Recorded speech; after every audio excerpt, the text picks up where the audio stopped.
आइए हम प्रार्थना करेंगे, आंखें बंद करें, प्रभु का धन्यवाद करें। स्वर्गीय सामर्थी पिता, आपका धन्यवाद करते हैं इस समय के लिए। महान और जीवित परमेश्वर, आप अति करुणामय हैं, दयालु हैं प्रभु।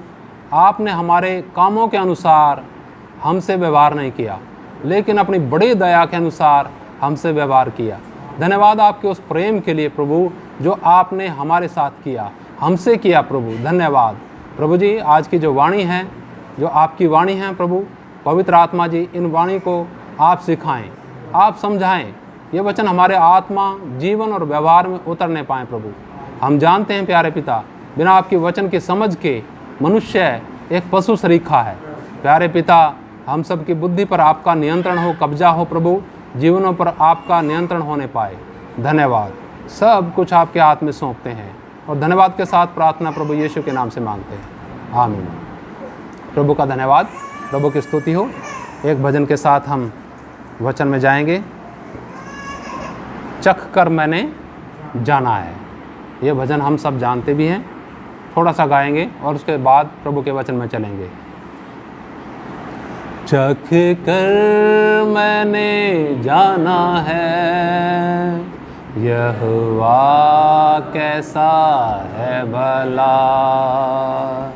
चख कर मैंने जाना है, यहोवा कैसा है भला। उद्धार करता की शरण में मैं आके धन्य हुआ। उद्धार करता की शरण में मैं आके धन्य हुआ। चख कर मैंने जाना है,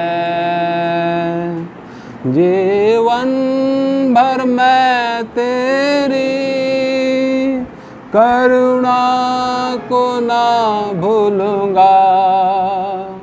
जीवन भर मैं तेरी करुणा को ना भूलूंगा।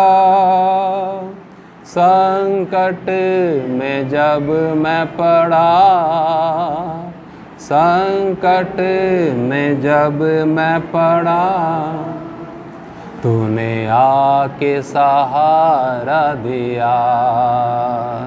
चख कर मैंने जाना है, यहोवा कैसा है भला। उद्धार करता की शरण में मैं आके धन्य हुआ। चख कर मैंने जाना है। हालेलुया, प्रभु का धन्यवाद। प्रियो, मैंने चख के जाना है, क्या आपने जाना है? मेरा विश्वास है बहुत से लोगों ने प्रभु को चख के जाना है, अनुभव से जाना है, और प्रभु ने हमें प्रेम भरी रस्सियों से अंधकार में से खींच के निकाला है। हम अंधकार में थे, अपनी राह पर थे, जो राह हमें नाश की तरफ लेके जा रही थी, लेकिन प्रभु ने हमसे प्रेम किया। हमारी हैसियत, हमारा वजूद, हमारी असलियत है क्या, थोड़ा प्रभु के वचन में देखेंगे और थोड़ा प्रभु के प्रेम के बारे में देखेंगे। आइए भजन संहिता 49 पढ़ेंगे और मैं पढ़ता हूँ, आप सुनिए। पहले वचन में ऐसा लिखा है, हे देश देश के सब लोगों यह सुनो, हे संसार के सब निवासियों कान लगाओ। क्या ऊंच क्या नीच, क्या धनी क्या दरिद्र, कान लगाओ। मेरे मुंह से बुद्धि की बातें निकलेंगी और मेरे हृदय की बातें समझ की होंगी। नीति वचन की ओर अपना कान लगाऊंगा, मैं नीति वचन की ओर अपना कान लगाऊंगा। मैं वीणा बजाते हुए अपनी गुप्त बात प्रकाशित करूंगा। विपत्ति के दिनों में जब मैं अड़ंगा मारने वालों की बुराइयों से घिरूं, तब मैं क्यों डरूं? जो अपनी संपत्ति पर भरोसा रखते और अपने धन की बहुतायत पर फूलते हैं, उनमें से कोई अपने भाई को किसी भांति छुड़ा नहीं सकता और न परमेश्वर को उसके बदले प्रायश्चित में कुछ दे सकता है, क्योंकि उनके प्राण की छुड़ौती भारी है, वह अंत तक कभी न चुका सकेंगे। कोई ऐसा नहीं जो सदैव जीवित रहे और कब्र को न देखे, क्योंकि देखने में आता है कि बुद्धिमान भी मरते हैं और मूर्ख और पशु सरीखे मनुष्य भी दोनों नष्ट होते हैं और अपनी संपत्ति दूसरों के लिए छोड़ जाते हैं। वे मन ही मन यह सोचते हैं कि उनका घर सदा स्थिर रहेगा और उनके निवास पीढ़ी से पीढ़ी तक बने रहेंगे, इसलिए वे अपनी अपनी भूमि का नाम अपने अपने नाम पर रखते हैं। परंतु मनुष्य प्रतिष्ठा पाकर भी स्थिर नहीं रहता, वह पशुओं के समान होता है जो मर मिटते हैं। प्रभु का धन्यवाद इन वचनों के लिए। इन वचनों में हम देखते हैं मनुष्य की असलियत क्या है। यहाँ वचन में लिखा, जो अपनी संपत्ति पर भरोसा रखते हैं। हालेलुया। आज क्या है, लोग अपनी संपत्ति पर भरोसा रखते हैं और किस किस विषय पर भरोसा रखते हैं, किन बातों पे भरोसा रखते हैं। भरोसा रखते नहीं तो किस पे नहीं रखते मालूम है? परमेश्वर पे नहीं रखते। कोई बीमार है, कोई बीमार व्यक्ति है और उसको कोई पड़ोसी बोलेगा भाई वहाँ जाया, एकदम से क्या करेगा वो? तुरंत के तुरंत विश्वास करेगा वो, लेकिन परमेश्वर की वाणी पर विश्वास नहीं करेगा। परमेश्वर ऐसा कहता कि मैं तेरा चंगा करने वाला परमेश्वर हूँ। इतना सुन तो लेंगे लेकिन समझ में नहीं आएगा। समझ में आ गई तो चिंता खत्म, समझ में आ गई ना तो चिंता खत्म और विश्वास बढ़ेगा। विश्वास होता कैसे है? परमेश्वर पर विश्वास जब होता है जब हम उसकी वाणी कम से कम सुनते हैं ना।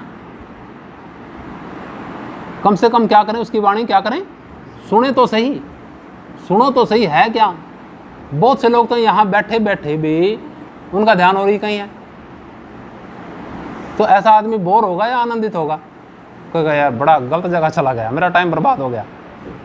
लेकिन अगर आप वाकई चाहते हैं कि परमेश्वर को जानो, मानने की जरूरत नहीं है उसको। अगर आप परमेश्वर को जानो तो उसकी वाणी सुनो। अगर आप चाहते हैं कि विश्वास बढ़े आप में तो वाणी सुनो, और जब विश्वास बढ़ेगा तब आपका मन करेगा उसके साथ साथ चलने का। जब उसके साथ साथ चलोगे तो कैसा लगेगा? फिर सोचो, उसके साथ चलोगे तो कैसा लगेगा? कोई बड़ा मंत्री है, जब उसकी गाड़ियां निकलती है ना, कई सारे जो खुराफाती तत्व होते हैं ना, अपनी गाड़ी भी उनके पीछे लगा के रखते हैं मालूम है? अपनी गाड़ी भी उनकी गाड़ियों के। ये तो राजाओं का राजा है, सर्वशक्तिमान परमेश्वर है।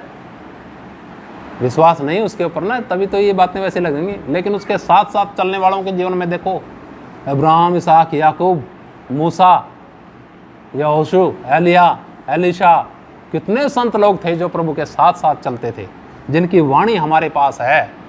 संत दाऊद जो जंगल में अकेला रहता था, भेड़ बकरियां चराता था, और परमेश्वर को उसने कैसे जाना? अनुभव से।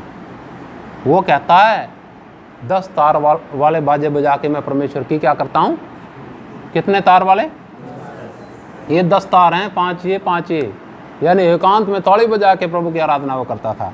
आज बहुत से लोगों को ताली बजाना नहीं पसंद है, लेकिन ताली पता कहाँ बजाते हैं वो? पता है कहाँ? जब पार्क में चलते ना सुबह सुबह, फिर वो ताली बजाते चलेंगे। क्यों?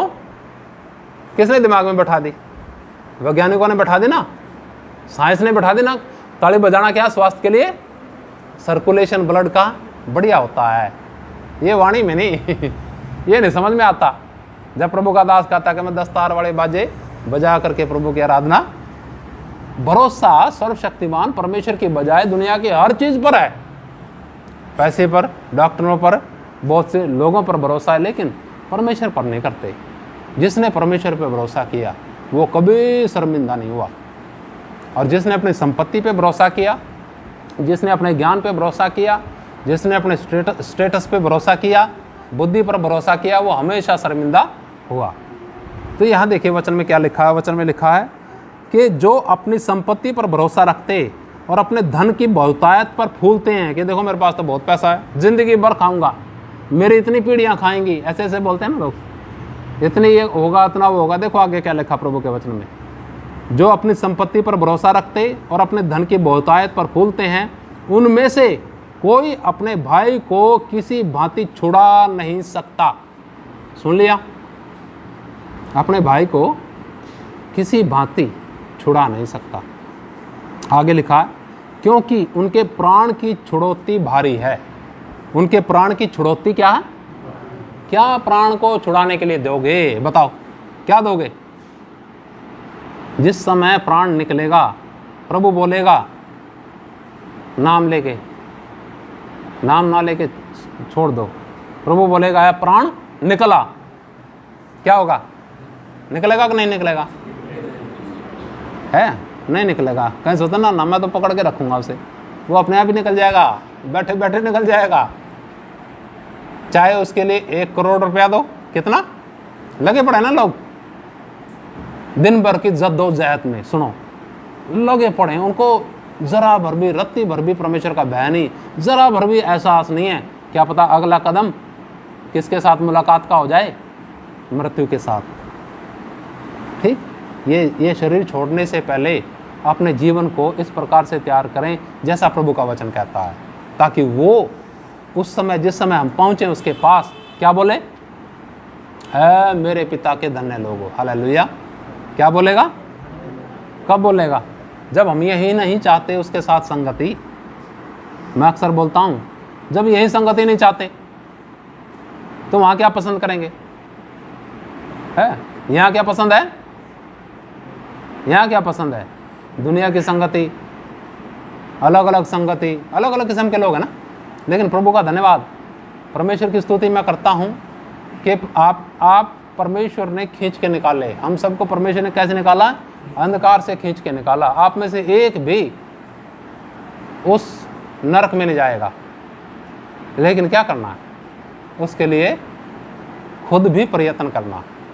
ठीक है, बहुत से लोग अधूरा संदेश सुनाते हैं, अधूरा सुसमाचार सुनाते हैं, जिसके कारण वो प्रयत्न नहीं करते, कोशिश नहीं करते, अपने गुनाहों में लगे रहते हैं।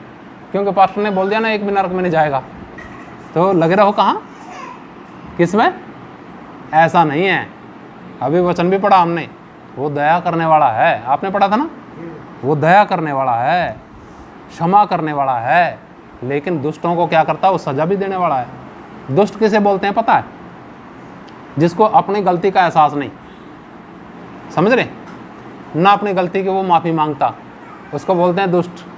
उस दुष्ट को क्या मिलेगी? प्रभु कहता सजा दूंगा मैं, लेकिन मैं दया करने वाला हूँ, मैं माफ़ करने वाला हूँ, करुणा करने वाला हूँ, करूँगा माफ़ कोई अगर माफ़ी मांगे तो। लेकिन माफ़ी नहीं मांगेगा तो है घमंड किस बात का? घमंड है किस बात का? धन दौलत का। प्राण निकल रहे हैं तो वचन कहता कि अपने भाई के प्राण की छुड़ौती में क्या दोगे? बड़े बड़े डॉक्टरों को, सारे दुनिया के वैद्यों को इकट्ठा कर लोगे तो प्राण रुक जाएगा? कभी नहीं रुक सकता। ये वचन कहता है। काश ये दिमाग में बैठ जाए, काश ये हमारी बुद्धि में बैठ जाए कि मैं अकेला आया और मैंने अकेले जाना है। देखो प्रभु के वचन में आगे क्या लिखा है। आगे वचन में लिखा है, क्योंकि उनके प्राण की छुड़ौती भारी है, वह अंत तक कभी न चुका सकेंगे। कभी अपने प्राणों को नहीं छुड़ा सकता मनुष्य। आगे देखिए क्या लिखा वचन में, क्योंकि देखने में आता है बुद्धिमान भी मरते हैं और मूर्ख भी मरते हैं, और कोई सदैव जीवित नहीं रहता। हमने ये जो डेरा सरीखा घर छोड़ के जाना है, अक्सर हम गीत गाते हैं ना, दुनिया का डेरा छोड़कर एक दिन पहुंचूंगा अनंत घर। कौन से घर पहुंचूंगा? अनंत घर, वो घर जिसका कभी भी अंत ना होगा। लेकिन ये डेरा गिराया जाएगा। ये डेरा क्या होगा? गिराया जाएगा। और देखिए वचन में लिखा 17 वचन में, इसी में पढ़िएगा कोई, क्योंकि वह मरकर कुछ भी साथ न ले जाएगा, न उसका वैभव उसके साथ कब्र में जाएगा। ठीक है, प्रभु का धन्यवाद। यहाँ लिखा वचन में, क्योंकि वह मरकर कुछ भी साथ ना ले जाएगा, न उसका वैभव। वैभव समझते हैं? वैभव का मतलब शोहरत। चाहे तो सुंदरता लगा लो, चाहे धन दौलत लगा लो, चाहे वो फाइल जिसमें बहुत सारे क्या कर रखे हैं, सर्टिफिकेट लगा रखे ना बुद्धि और ज्ञान के, ठीक है, दुनिया में ही काम आएंगे, मैं उनके विरोध में तो नहीं, लेकिन यहाँ पर ये जरूर बताना चाहता हूँ कि भरोसा किस पे रखना, सर्वशक्तिमान परमेश्वर पर। जितना वचन सुनेंगे उतना भरोसा परमेश्वर पर होगा। आज दुनिया परमेश्वर पर भरोसा करते नहीं, अंधविश्वास की कोई भी बात बता दो एकदम से क्या करेंगे जी, गढ़वाल वाले छोड़ के वहीं क्या करेंगे, चाहे उन्हें कितने किलोमीटर जाना हो जाएंगे, लेकिन जब हम जाते हैं उधर तो क्या करेंगे वो, अरे ये तो ऐसे, कोई बात नहीं, ये तो ऐसे ही बात। सारी दुनिया ने परमेश्वर से विश्वास हटा रखा, लगभग किस पे भरोसा है, दुनिया के लोगों पे भरोसा है, और ये भरोसा है कि यहाँ पक्के मकान है। कैसे मकान, शरीर मतलब ये डेरा ऐसा है, पक्का है, परमानेंट है, ऐसा नहीं है, ऐसा है ही नहीं। रोते हैं वो लोग जिस समय प्राण निकलने वाले हों, आंसू बहते हैं उनके, और जीवन में क्या करा उन्होंने, खूब दब के जी चाह के अय्याशी करी, उल्टे काम करे। बहुत से लोगों को देखा मैंने ऐसे, बहुत से लोगों को। काश परमेश्वर आप में आत्मा डाले, ये मन डाले कि मैं क्या करूं, अपने आप को सुधारूं, अपने सृष्टिकर्ता, उस सृष्टिकर्ता जिसके पास मैंने जाना है, जिसने मुझे भेजा है, उसके साथ मेरा संबंध क्या हो जाए, घनिष्ठ हो जाए, अच्छा हो जाए। हालेलुया। सोए पड़े रहते हैं बहुत से लोग, सुबह सुबह बाइबल पढ़ने का वक्त नहीं। आजकल कैलेंडर ऐसे हैं, उन्हीं पे छोटा छोटा वचन लिखा रहता ना, बस उनके सामने बैठ जाएंगे, प्रार्थना करी छोटी, और देख के हाँ ये अपना एक और प्रार्थना करी, अपना चल दिए, हो गया काम। ऐसे खाना भी होता है क्या? सोचो खाना बनाने के लिए कितना समय लगता। ऐसा लगेगा पास्टर जी ने तो बड़ा टाइम ले लिया, ऐसा लगेगा पास्टर जी ने तो बड़ा टाइम ले लिया, लेकिन खाना बनाने के लिए कितना समय लगता भाई? जितने समय में हमारा संदेश हो जाता है, सुनना ध्यान से इधर, उतने समय में आप खाना बना के खाना खिला भी देते हो, है? उसमें कितना समय लगता है, कुछ गलती ना हो जाए, कुछ ये ना, क्योंकि शरीर का बड़ा ख्याल है।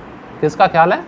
रखना भी चाहिए, कोई ऐसी बात नहीं, रखना भी चाहिए, लेकिन इसके अंदर एक आत्मा भी तो है, उसका ख्याल है क्या? वो कब छोड़ के जाने वाली है, कब छोड़ेगी? इंसान के अंदर नफरत है, क्रोध है, विरोध है, पता नहीं किस चीज़ का घमंड है, मेरी समझ में नहीं आई। फिर आखिरी में पछताएंगे, सच बता रहा हूं मैं, आखिरी में पछताएंगे, और पछता उस वक्त कुछ फायदा नहीं। परमेश्वर का जो क्या नाम उसका, संगति का आनंद होना चाहिए, वो अब होना चाहिए। कैसे मिलेगा परमेश्वर की संगति का आनंद? सब मनुष्य नहीं चाहते उसकी संगति का आनंद लगभग, लेकिन परमेश्वर चाहता है कि मनुष्य क्या करे, मेरी संगति का आनंद प्राप्त करे। ये मान सम्मान उस समय क्या होगा जिस समय प्राण निकलेगा? उस समय होगा क्या? बड़े बड़े वस्त्र पहन करके गलियों में नमस्कार, है कितना अच्छा लगता है ना, कितना भाता है ना। जो परमेश्वर के बंदे हैं कभी भी हिलेंगे नहीं उस नमस्कार से, बता दूं मैं, कभी भी असर नहीं डालेगा वो नमस्कार आपके आत्मिक क्षेत्र में। नहीं तो फिर क्या हो जाएगा, धीरे धीरे धीरे धीरे शैतान झाड़ पे चढ़ाएगा और बोलेगा देख कितना बढ़िया तू, देख कितना अच्छा तू है, तेरा बुद्धि और ज्ञान देख, है कोई तेरे जैसा? और फिर ऐसा टपकेगा वो व्यक्ति, जिंदगी भर पता नहीं चलेगा। नष्ट किसके साथ? दुष्ट और दुष्टता के साथ। लेकिन जो परमेश्वर के लोग हैं उन्हें परमेश्वर की तारीफ के अलावा और कुछ पसंद नहीं। ठीक है, नमस्कार कर लिया, धन्यवाद, नमस्कार, कोई बात नहीं, बुरा थोड़ी है नमस्कार, लेकिन अपने मन से लगा के बैठ गए कि मैं कितना महान हूँ, मैं कितना ज्ञानी हूँ। मैं हूँ क्या? कुछ भी नहीं।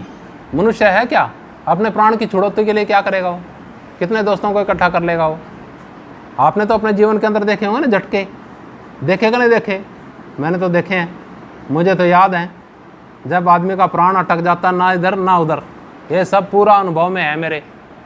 वैसे मैं फालतू बात नहीं कर रहा, इधर बता रहा हूँ मैं, पूरा अनुभव में है। जब मेरे प्राण अटके उस समय कौन होता है? क्या सोचो, आपको पकवान पसंद होंगे उस समय? कोई नमस्कार करेगा, मालाएं डालेगा आपके गले में, पसंद होगा? कुछ नहीं पसंद होगा उस समय तो आंसू निकलेंगे। और कई बार देखा होगा आपने, जब प्राण निकलते हैं मनुष्य के, वो हाथ जोड़ के ऐसे रहता ना, और पास में कौन रहती है? पत्नी रहती है। पत्नी को क्या करता? मुझे माफ़ कर दे, मेरे से गलतियाँ हुई। उसका पहले माफ़ी मांगे परमेश्वर से और परमेश्वर आदर के साथ स्वीकार करे। हालेलुया। प्रियो, ये बड़ी गंभीर बात है जो हम बात कर रहे हैं। लोग भी करते हैं लेकिन उनके पास समाधान नहीं है। हम बात करते हैं लेकिन समाधान के साथ। वचन में लिखा ना, मनुष्य अपने प्राण की छुड़ौती के लिए क्या देगा, क्योंकि उसकी छुड़ौती बड़ी भारी है। उसकी छुड़ौती के बारे में देखते हैं। अब मनुष्य के बारे में देखा, मनुष्य ने प्रयत्न किया, मनुष्य कोशिश करता है, सब जी जहान की कोशिश करेगा वो, दान दक्षिणा भंडारे खाना पीना सब कुछ करेगा वो, लेकिन फिर भी उद्धार का आश्वासन, प्राण की छुड़ौती उनके पास नहीं है। प्राण की छुड़ौती यहाँ वचन में सुनिएगा, देखिए क्या लिखा, रोमियो की पत्री और उसका 5 अध्याय निकालिएगा। रोमियो की पत्री 5 अध्याय और उसका 6 वचन पढ़ेंगे, 6 से पढ़ेंगे, कुछ वचन पढ़ दीजिएगा 9 तक। क्योंकि जब हम निर्मल ही थे तो मसीह ठीक समय पर भक्तिहीनों के लिए मरा। किसी धर्मी जन के लिए कोई मरे यह तो दुर्लभ है, परंतु हो सकता है किसी भले मनुष्य के लिए कोई मरने का भी साहस करे। परंतु परमेश्वर हम पर अपने प्रेम की भलाई इस रीति से प्रकट करता है कि जब हम पापी ही थे तभी मसीह हमारे लिए मरा। अतः जबकि हम अब उसके लहू के कारण धर्मी ठहरे तो उसके द्वारा परमेश्वर के क्रोध से क्यों ना बचेंगे। हालेलुया। प्रियो, प्रभु के वचन में लिखा है, जब हम उसके लहू के कारण धर्मी ठहरे तो उसके द्वारा परमेश्वर के क्रोध से क्यों ना बचेंगे। सोचिए, क्रोध क्यों? माँ बाप अपने बच्चों पे गुस्सा क्यों करते हैं भाई? क्यों करते हैं? क्योंकि बच्चों को तो ऐसा लगेगा कि माँ बाप पागल हो गए। क्या हो गए? इनका दिमाग घूम गया, पागल हो गए। बिल्कुल। लेकिन गुस्सा क्यों करते हैं?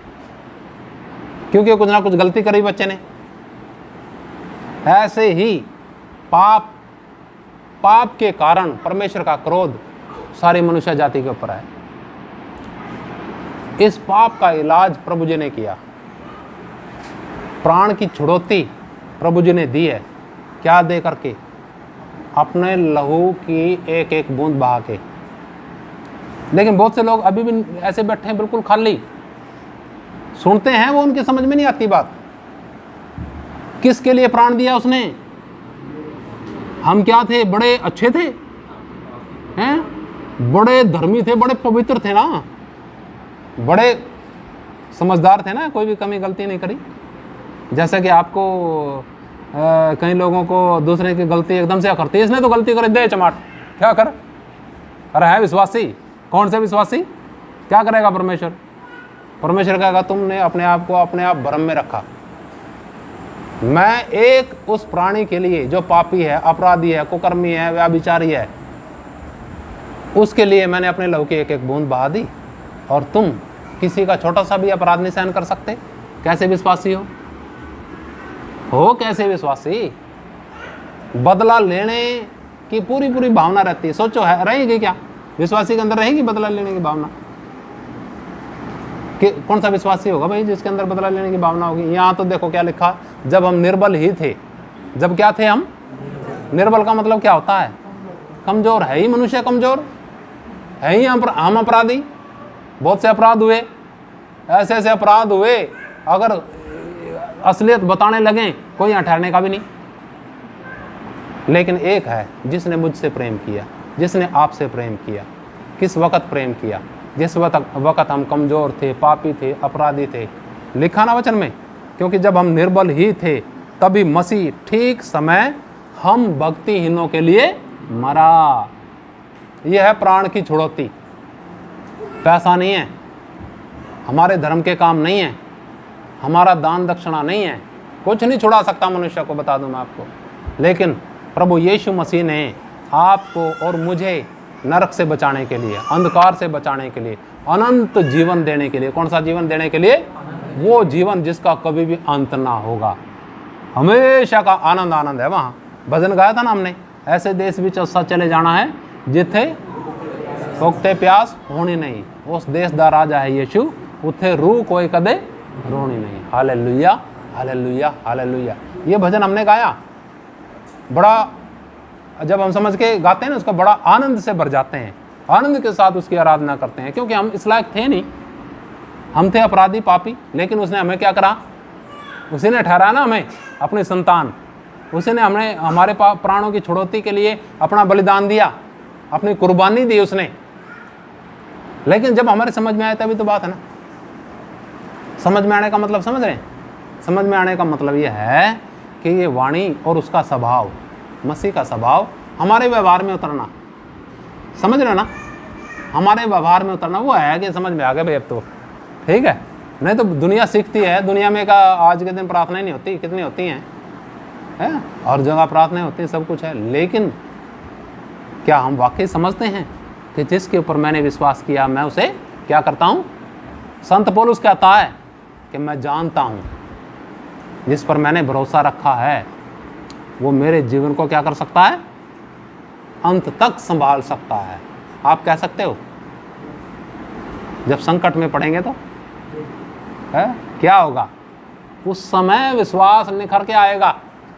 हालेलुया, उस समय कह सकते हैं हाँ कि मेरे परमेश्वर ने मुझे बचाया और आगे भी बचाएगा। हम अनुभव से तभी तो कहते हैं, हम अनुभव से तभी तो कहते हैं कि मेरे प्रभु ने मुझे संभाला है, वो संभालेगा। उसने जब मेरे इस दुनियावी जीवन को संभाला, या आत्मिक जीवन का ख्याल नहीं उसे? मेरे आत्मिक जीवन का पूरा ख्याल था, उसने पूरी कुर्बानी दी है। क्रूस पे चढ़े हुए, क्रूस पे चढ़ करके यीशु मसीह ने क्या बोला? उस वक्त बोला जिस वक्त उसके हाथों को छेदा गया, पैरों को छेदा गया, सिर पे कांटों का ताज था, उसकी पीठ पे 39 कोड़े थे। कितने कोड़े थे? आज थोड़ी सी बारिश आ जाए, उन्होंने बारिश आई, आज नहीं प्रार्थना में जाएंगे, आज पढ़े हैं, टीवी देख रहे हैं, क्या देख रहे हैं? ओ जीवन क्षण क्षण क्षण क्षण खत्म होता जा रहा है, कदम दर कदम दर कदम दर मृत्यु के साथ मुलाकात करने के लिए जा रहे हैं। किसके साथ? काश अपना जीवन अभी हम समझ लें कि इस जीवन के अंदर क्या है। तो प्रियो क्या है कि हमारे जीवन की पूरी छुड़ौती के लिए प्रभु जी ने कुर्बानी दी है। जब हम पापी थे, अपराधी थे, कुकर्मी थे, एक शराबी को, व्यभिचारी को, कुकर्मी को देख करके आपका व्यवहार कैसा होगा? कैसा होगा व्यवहार? सोचो कैसा होगा। फिर आप अपने आप को जांच सकते हो कि हाँ मैंने मसीह को इतना जाना, बस। हम क्या कहें, किसी को कुछ नहीं कह सकता मैं, हम तो यहाँ बता ही सकते हैं, बस जागरूक कर सकते हैं, लेकिन आप अपने आप को जांच सकते हो ये सारी परिस्थितियों में आपका व्यवहार कैसा है। मसीह को लोगों ने पता क्या बोला उस समय, जिस समय मसीह थे शरीर रूप में दुनिया में? ऐसा बोला, ले तो पापियों के साथ खाता पीता है।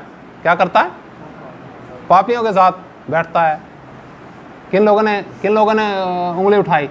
जो ऐसा ऐसा सफ़ेद कपड़ा पहने हुए सफ़ेद कपड़ा कोई बुराई नहीं, लेकिन क्या भावना है ना पीछे, है कि मैं बड़ा पवित्र। सफ़ेद कपड़ा पवित्र थोड़ी बना देगा। आप जितनी मर्जी कोशिश करो, हम जितनी मर्जी कोशिश करें, और करना भी है, कोशिश करना भी है, लेकिन असली पवित्रता कौन देगा?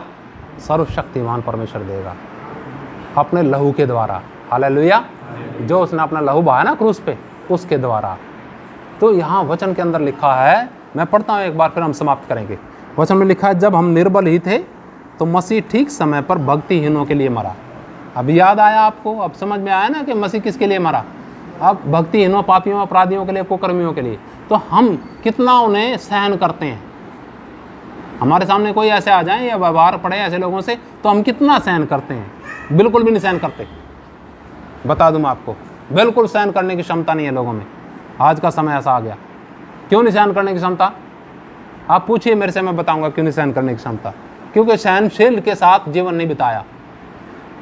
सहनशील कौन है? सर्वशक्तिमान परमेश्वर। उसके साथ जीवन नहीं बिताया, उसके साथ रोज अपना समय गुजारें, फिर देखना आपको कितनी हिम्मत मिलेगी। फिर कहोगे आपके हाँ, जो जीवन प्रभु ने वायदा किया था, भरपूर जीवन, वो देने के लिए प्रभु आया, और मैं महसूस भी करता हूँ। हालेलुया, प्रभु का धन्यवाद। तो आगे वचन में लिखा है कि किसी धर्मी जन के लिए कोई मरे यह दुर्लभ है। किसके लिए? अच्छे आदमी के लिए कोई मरे दुर्लभ है, लेकिन यहाँ लिखा वचन में, परंतु हो सकता है कि किसी भले मनुष्य के लिए कोई मरने का साहस भी करे। किसके लिए? शराबी के लिए? किसकी बात कर रहा हूँ मैं? हैं? अच्छे इंसान की बात कर रहा हूँ। कोई नहीं मरता अच्छे इंसान के लिए भी, लेकिन कोई हिम्मत भी कर सकता है। जैसे बहुत से देखा ना हमने पिछले समय में, तो कोई हिम्मत भी कर सकता है, कोशिश भी कर सकता है। लिखा है कि किसी भले मनुष्य के लिए कोई मरने का साहस भी करे, परंतु परमेश्वर हम पर अपने प्रेम की भलाई इस रीति से प्रकट करता है कि जब हम पापी ही थे तभी मसीह हमारे लिए मरा। हालेलुया। क्या आप कह सकते हैं कि मसीह मेरे लिए मरा? कह सकते हैं आप? बोलिए, यीशु मेरे लिए मरा। प्रभु जी ने मेरे पापों की कीमत चुका दी। हालेलुया। तो यहाँ लिखा है कि जब हम अपराधी थे, पापी थे, कुकर्मी थे, उसने हमें सहन किया। हम भी प्रभु पर विश्वास करते हैं ना, इसलिए फिलिपी में लिखा ना 2 अध्याय 5वें वचन में, जैसा मसीह यीशु का स्वभाव था वैसा ही तुम्हारा भी स्वभाव हो। तब तो लगेगा कि हाँ भाई ये किसके बंदे हैं, किसके लोग हैं? प्रभु जी के लोग हैं, मसीह के लोग हैं। इनके जीवन में भलाई है, इनके जीवन में हमेशा परमेश्वर की बातें हैं, इनके जीवन में हमेशा जागृति है। जब इनके पास कोई बैठता है तो उसके जीवन में ठंडापन नहीं रहता, उसके जीवन में भी क्या है, एक आनंद आता है, निराशा चली जाती है। प्रभु का धन्यवाद। परमेश्वर हम सबको ऐसी समझ दे कि हम अपने जीवन को पहचान लें कि ये डेरा सरीखा घर एक दिन गिराया जाएगा, लेकिन गिराए जाने से पहले क्या मेरे जीवन के अंदर आश्वासन है उद्धार का? आश्वासन है कि मेरे जीवन में उसने मेरे प्राण को छुड़ा लिया, अपना कुर्बानी दे के, अपना लहू बहा के। जैसे जैसे वचन सुनेंगे वैसे वैसे आपके जीवन में विश्वास बढ़ता जाएगा और आपको वो जीवन मिलेगा जिसके अंदर हमेशा का आनंद है। आइए हम सब आंखें बंद करेंगे, प्रभु का धन्यवाद करें। सर्वशक्तिमान परमेश्वर, आपका धन्यवाद करते इस समय के लिए। राजाओं के राजा, प्रभुओं के प्रभु, आपकी तारीफ करते हैं। प्रभु आप महान हैं, जीवित हैं। प्रभु आपने सौभाग्य दिया आज का वचन सुनने का। प्रभु जी ये वचन जो हमने सुने हैं ये हम सबके आत्मा, जीवन और व्यवहार में उतरने पाए। एक भी आत्मा जो ये वचन सुन रही है प्रभु नष्ट ना हो, परंतु वो जीवन पाए जो हमेशा का जीवन है। और यहाँ पर भी जो जीवन में समस्या है, चिंता है, परेशानी है, वो भी सब आपके हाथ में सौंपते हैं। धन्यवाद पिता। धन्यवाद के साथ प्रार्थना प्रभु यीशु मसीह के नाम से मांगते हैं, आमीन। हालेलुया। सबको जय मसीह की। मारना था।